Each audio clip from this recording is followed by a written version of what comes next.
Hey, what's up, guys, and welcome back to another Talk with Two Scoops. Today, we're going to be talking about Wandavision episode number 8, following up from last time when I did a review of the first 7 episodes. Like I told y'all, going forward is going to be every episode, even though it's only 2 left, 1 after this video. And also, like I told you, this review is going to be a spoiler talk review. So if you couldn't tell by the title, and if you can't tell by these words right here, I'm telling you right now, this is going to be a spoiler talk. So we're going to dive right into it. So, picking up from where episode 7 left off, where we find out that not only is Agnes actually Agatha Harkin, who is, now don't hate me because I didn't read the comics growing up. I'm only going off of what I've seen so far, and from the research that I've done after watching the episode, I know now that Agatha Harkin in the comics was a very powerful sorceress, a witch, if you will. And at some point in the comics, she ends up becoming a mentor for Wanda. So I think that's a pretty good idea of where the WandaVision show is gonna go. Although Marvel has proven on a couple of occasions that they don't always follow the comic to the T. All right, so in this episode, Agatha takes Wanda on a trip down memory lane. And so she kind of takes her through her life because she's trying to figure out how Wanda was able to create such a large scale illusion, if you will, because Wanda, as we all know, has been controlling all of the people of Westview. And we found out from Agatha that that's something that's really hard to do. And it takes years and years of studying to master even the smallest of manipulations. And Wanda has created such a huge manipulation in reality for such a large scale that it's astonishing to her. And clearly Agatha wants that type of power for herself. And so she kidnaps Wanda's kids so that she could have something over her, so that she could make Wanda tell her how she did it. But the thing is, Wanda doesn't know how she did it. Just as much as this is a walk through memory lane and the discovery of how Wanda did it for Agatha, it's the same for Wanda herself, because she, again, doesn't know how she did this. So something that I really enjoyed about this episode is that they take us to the moment that they talk about in Avengers Age of Ultron, when Wanda tells the gang, like, what happened to her and her brother Pietro when they were younger, and how, this bomb fell into their apartment and it had the Stark name on it, and it just kept ticking, but it never exploded because it was defective, but they were scared and it was stuck there for 2 days. So we actually get to see that, and we get to see that from a very young age, Wanda has this fascination with sitcoms.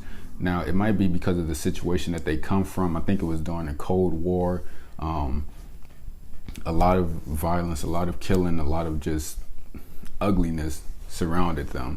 From what we see of their childhood, their house, their apartment was their only safe haven from the crazy, hectic world that was waiting for them outside. And I think she found some type of comfort in watching those sitcoms.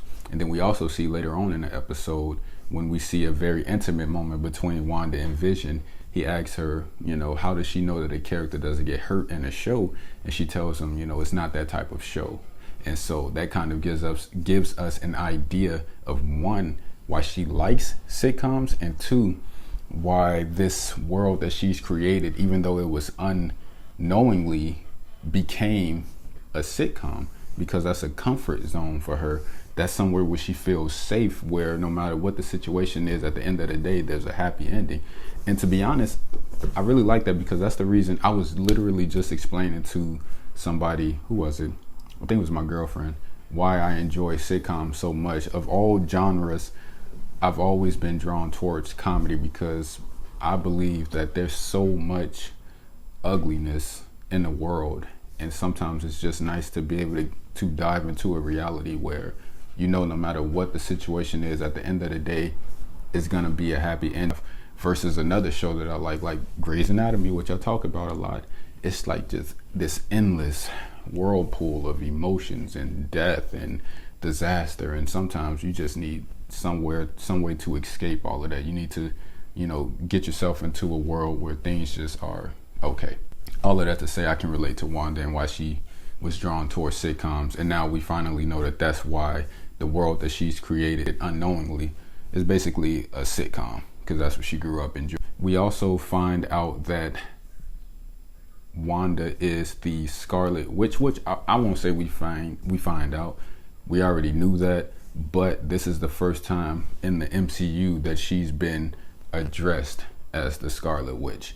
And when Agatha said it, I was like, I don't think anybody's ever actually called her that. She's only been called Wanda. And so I did some research, and yeah, this is the first time that she's actually been referred to as the Scarlet Witch. Now, I'll admit, I don't know if they did this on purpose. I don't know if it was their intent to literally wait until she had her own spin-off show to call her the Scarlet Witch, or if it just so happened that they never actually organically found a way to call her that, or a reason to call her that until now, and they figured that they could tie it into this story. But either way, it's if it is something that they planned out, phenomenal. If it's not, a crazy cool coincidence that they waited until this very moment, because it was dramatic. So during this walk through memory lane, we get to see when Wanda first gets her powers, in a sense.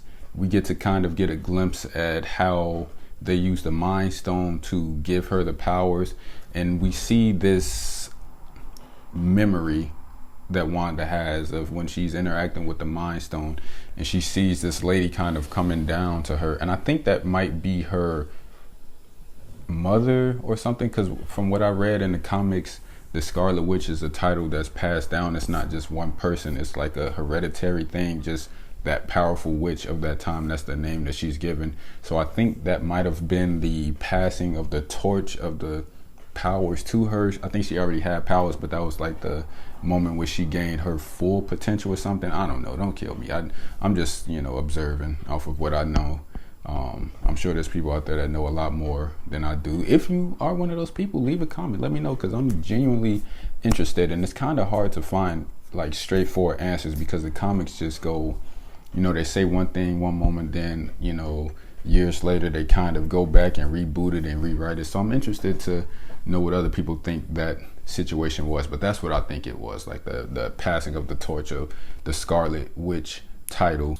And then we also, like I mentioned earlier, get to see this very intimate moment between Wanda and Vision, which was really nice. And not so much because we get a moment for Wanda and Vision, because now we have a whole show with them, but more so because she talks about Pietro and kind of how that death affected her and how much it hurt her, which is something that I know they were criticized for when Age of Ultron came out, because it seemed like she didn't really grieve over his death, which was kind of odd for them to be siblings and to go through all of the things that they went through. It didn't seem like that death hit her very hard. And I don't think that was planning. I don't think that they did that on purpose. I think they've just retconned that, and they found a good moment to moments, I'll say, to show us the grieving process that she has to go through and that she did go through.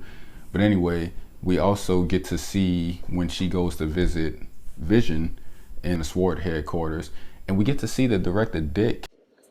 Hey, listen guys, I don't know where I got director Dick from. The guy's name is Director Hayward. It's late. I'm tired. I'm going to say it again in the video, so when I say Director Dick, just know that I mean Director Hayward. Thank you very much. I think that's his name. Is he though? Completely lied about how Wanda got Vision's body, because first of all, she didn't have the body. She went there, she saw that they were taking him apart and trying to, figure out how he works, and they basically trying to bring him back. They wouldn't say that, but that's what they were trying to do. But he told us in like episode 4 that she came in, even showed surveillance video of her storming in and taking a body and leaving. So this whole time we've been made to believe that she's either been like literally like puppet mastering Vision's body, or she just took the body and then created a version of Vision. But anyway, it doesn't even matter, because that didn't happen. She went to see the body, she realized that he was really gone, and she left peacefully. And then when she got to Westview, to this particular area where it seems like her and Vision had planned to build a house and start a life there, is when she broke down and kind of lost control of herself, and that's when she created and how she created this false reality, and out of that she created a fake vision. So what we know, what's been verified now, is that Director Dick is the main villain of this season. I don't know if there are going to be more seasons, if not of this short show. He's the main villain. It's not Agatha. I'm sure it's not Agatha. They're going to end up teaming up because, I don't know, it just seems like Agatha doesn't seem like she's angry at Wanda or like she wants to hurt Wanda, even though the episode ends with her choking her 2 kids. I don't think that Agatha wants to hurt Wanda. I think she just wants that Scarlet Witch power, and I think Director Dick is going to end up being the main villain of this show because he straight up lied. And for what? Because he wanted to turn Vision into a weapon, something that was explicitly stated in the Sokovia, whatever the other name was, is that he didn't want his body to be used as a weapon, and they trying to use his body as a weapon. But anyway, the after credit scene, we see that Vision comes back to life, but he's all pale, and he's gonna be evil for a little bit, I'm sure, but they'll get him back to, or he'll break free or whatever, because you know how that type of stuff goes. But overall, I enjoyed the episode. It was nice to see some of Wanda's childhood. It was nice to see how she got to where she was. It was nice to see how she created this reality that they're living in, and I'm just interested to see how it all ends and wraps up in episode 9. Also, I didn't mention the very beginning of this episode kicks off with the backstory of Agatha and how she kind of came to be how she is. She was a witch. She was practicing dark magic. All the other witches and her mother tried to kill her, but for whatever reason, she has this power within her that was stronger than all of those witches, and she ended up killing them. And it was a story. It was interesting. I wasn't super into it. I didn't really need her backstory, but it was cool to have it. But I'm mostly just interested in Wanda and Vision and what they got going on. So yeah, I just want to see what happens next. But overall, I really enjoyed the episode. I'm still enjoying the show. I'm still engaged, and I'm still ready for the next episode on Friday to see how it all goes down. So thanks for watching. If you enjoyed this video, hit that like button, share, subscribe. This channel is about to blow up. You want to be a part of that.